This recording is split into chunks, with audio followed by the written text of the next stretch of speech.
From MTN News, this is Montana This Morning. Good Thursday morning. It's 5:30. Welcome to Montana This Morning. I'm Victoria Hill. Thank you so much for getting your day started with us. And good morning to Miller, morning. Who has some very important messages to deliver today. I do? Yeah, severe weather possibility. Oh, that scared me there for a second. Yes, of course. I think I'm paying closer attention to this now because I came up with a slogan yesterday. Okay. Hail, only fun when you're a renter. Not fun when you own a home and it's like, oh no, it may hail. That's true, and unfortunately we could be dealing with some hail today, maybe some quarter-size hail. Yeah, she's right. We do have the possibility of severe weather today. Better chance today than tomorrow as it stands right now, but that could change. We'll take a look. As you can see, we've got the mothership in the background there. That shot courtesy of the Stockman Bank weather cam. A little hazy out there. Yeah, the smoke may be a little thicker today, so the air quality, we're going to go with fair this afternoon here in Yellowstone County. 61 right now at the airport, humidity at 62%, winds out the southwest at about 6 miles an hour. Quickly, we'll take a look at some temperatures across the board. Round up at 55, Jordan, it's 53, 56 in Hardin, 59 in Broadus, 58 in Miles City. My friends in White Sulphur Springs, though, you're sitting at 45 right now. Cody at 56. We're going to see some clouds come and go today, then build up a little bit later on this afternoon. Have another little blast of energy coming through that's going to give us the possibility, there you go, you can see it, of some severe thunderstorms, gust up to 60 miles an hour and quarter-size hail. So we'll stay weather aware today. We'll go with a high today of 81 here in Billings. We'll have some cloud cover as we go along this morning, really building up this afternoon, giving us a chance of seeing some of those severe storms. We'll have a marginal risk tomorrow, and then, knock on wood, the weekend so far looking pretty good, but we will be warming up. We're not done maybe flirting with 90-degree temperatures just yet. All right, almost started putting those summer clothes away for the kiddo, but not quite yet. Not quite yet. Might still need it. All right, Miller, thank you for that hint. We'll be listening for more details. Okay. I'll get to news in the meantime. Thanks. Our top story this Thursday morning, the U.S. is still working to get Americans out of Afghanistan. We're now learning our military is secretly rescuing Americans stuck outside the Kabul airport using helicopters and ground troops. Now, as CBS's Tina Kraus explains, the U.S. Embassy is warning Americans to stay away from the airport due to a high security threat. At least 4,500 Americans have been evacuated from Afghanistan since August 14th. More than 500 of those Americans were evacuated in just the last day alone. Secretary of State Antony Blinken said 500 more are waiting to leave, and the U.S. is reaching out to another 1,000 to see what they want to do. Through multiple channels of communication, phone, email, text messaging, to determine whether they still want to leave. Overnight, the U.S., British, and Australian governments told their citizens to avoid Kabul's airport due to a security threat. If you're in the area of the airport, move to a safe location and await further advice. But for thousands of Afghans hoping to escape the Taliban, they are stuck waiting in makeshift camps outside the airport. We know there are a lot of desperate people who want to leave, and that's why we are working as fast as we can. Congressman Peter Meyer and Seth Moulton, both veterans, are receiving backlash from both sides of the aisle for taking an unauthorized trip to Kabul this week. The gates to the airport are unlike anything I've ever seen. Meyer told Fox News he wanted to know more than what he's been told in the U.S. I did not support the decision to end our operations on August 31st before I went. After talking with commanders on the ground, I trusted their judgment, and I believed it. That is what I want to take back to my fellow members of Congress. President Biden said he is confident the withdrawal will be complete by the end of the month. Tina Kraus, CBS News. The congressman went to Kabul against the advice of their party leaders, who say their trip was a security risk and took resources away from the efforts on the ground. Some unsettling news on the pandemic. 3 Bighorn County, Montana residents and 4 Yellowstone County residents have died this week while infected with COVID-19. An unvaccinated woman in her 30s is the latest and one of the youngest Yellowstone County residents to die from the virus. The Delta variant is spreading through the state and now makes up over a quarter of all cases in Montana. The Alpha strain, or UK variant, is still responsible for most infections at more than 50%. A new Montana law is forcing local health departments to re-examine quarantines for the vaccinated and unvaccinated. MTN's Jonathan Amberian explains. In recent months, public health leaders have said one benefit of getting the COVID-19 vaccine is that fully vaccinated people won't have to quarantine if they're found to be close contacts of someone who tested positive. However, local health departments across Montana are now considering whether they'll need to change that policy in light of a state law that prohibits discrimination based on vaccine status. We have had to make some adjustments to our operations in order to balance the CDC recommendations around quarantine and the restrictions placed upon the situation.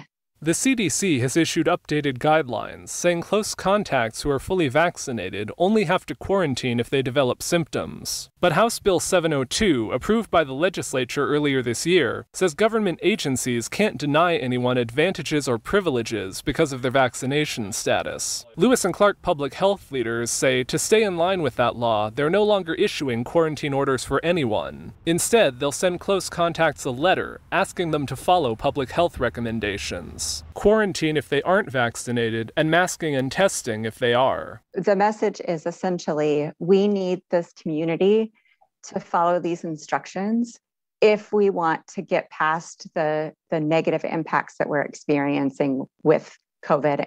Lewis and Clark County Health Officer Drenda Neiman felt the only other option to comply with the law would be to require everyone to quarantine for the same length of time. If we were to quarantine fully vaccinated individuals, we have students out of school that don't need to be, and we have workers out of work that really don't need to be, and which has a pretty significant snowball effect within our communities, and it's quite disruptive.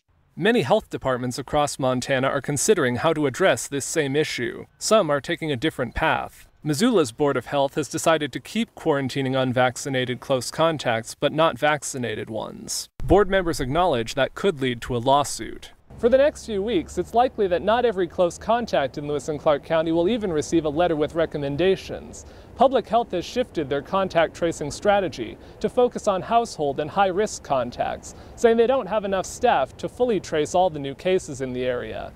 Neiman asks that anyone who knows they've been exposed to COVID follow the recommendations anyway. In Helena, Jonathan Amberian, MTN News. And meanwhile, there is some new and potentially promising news on the COVID-19 vaccine front. CBS's Bradley Blackburn has the latest. Johnson & Johnson says antibody levels increased 9-fold during tests of its booster shot. It's now submitting the data to the federal government. And Moderna is asking the FDA for full approval for its vaccine after Pfizer got the official nod earlier this week. Officials hope it could push holdouts to get the shot. The unvaccinated people are spreading Delta so fast that they are basically bathing the vaccinated people in Delta exposures. And that's a little bit more than what our vaccines were really developed to be able to handle.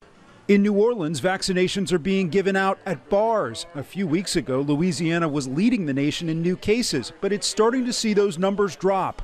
Well, this was something on my checklist, and I finally got around to checking it off today. Less than 2 weeks after the Sturgis motorcycle rally in South Dakota, new COVID cases are up more than 300% statewide, according to the New York Times COVID tracker. It's what health officials had feared leading up to the event. This virus spreads when you have people in close settings, like the Sturgis rally. And more schools are turning to masks. In Wisconsin, 500 pediatricians signed a letter recommending masks. They say they're safe to wear for kids over 2 and for unvaccinated kids, the best protection available. As you know, children under 12 are not eligible for those vaccines. In Florida, more than half of public school students are now required to wear masks in districts that are defying the governor's order trying to stop mandates. Bradley Blackburn, CBS News. Florida is now seeing its highest COVID-19 case numbers since the start of the pandemic. The state is averaging over 220 cases per day, more than anywhere else in the nation. Texas Governor Greg Abbott issued an executive order blocking vaccine mandates. And in New York, the new governor revealed 12,000 more people died from COVID-19 than was reported under her predecessor, Andrew Cuomo.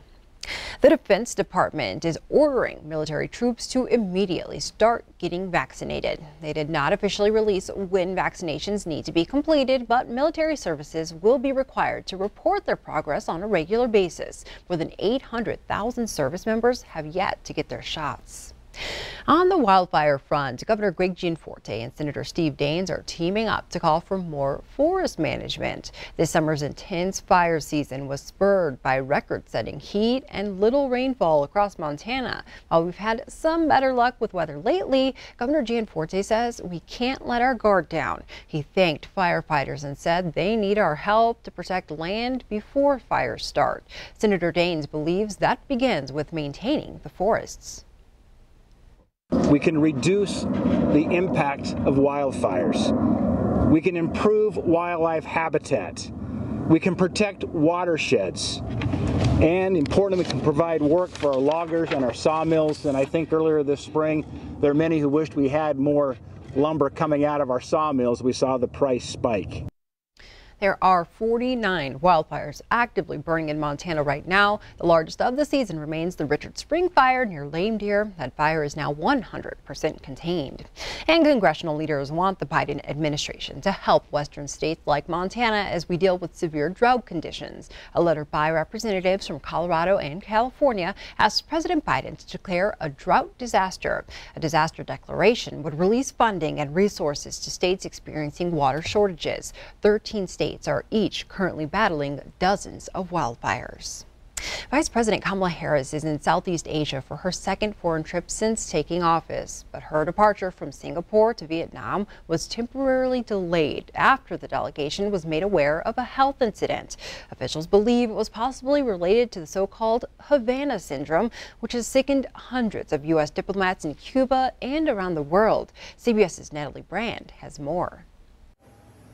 A senior State Department official tells CBS News the health incident, which temporarily delayed the vice president's trip to Hanoi, is consistent with previously reported cases of Havana Syndrome, the name given to cases first reported in 2016 by U.S. Embassy and intelligence officials in Havana, Cuba, suffering from symptoms including nausea and ringing in the ears. What's your message to embassy staff on the Havana Syndrome? Vice President Kamala Harris did not respond to questions about the incident. The White House says the individual impacted was already in Vietnam. CBS News has learned the case was serious. At least one official had to be removed by helicopter over the weekend. We, of course, take any reported incident of Havana Syndrome seriously. There was an assessment done of the safety of the vice president, and there was a decision made that she could continue travel along with her staff. Doctors don't fully understand Havana Syndrome, but believe the neurological symptoms associated with it are linked to directed radio frequency energy. This is really a silent injury, a silent wound. We previously interviewed former senior CIA intelligence officer Mark Polymeropoulos, who said the condition changed his life and ended his 26-year career. He described a work trip to Moscow about 3 years ago when he first experienced the symptoms. I woke in the middle of the night. It was an incredible case of vertigo. The room was spinning. It started a long medical journey of a headache that never goes away. He's now speaking out on the topic, hoping administration officials and lawmakers continue to take the situation seriously. Natalie Brand, CBS News, Washington. State Department officials say the administration is vigorously investigating reports of possible unexplained health incidents wherever they are reported. Today, Vice President Kamala Harris remains in Vietnam, meeting with civil society leaders and U.S. Embassy staff.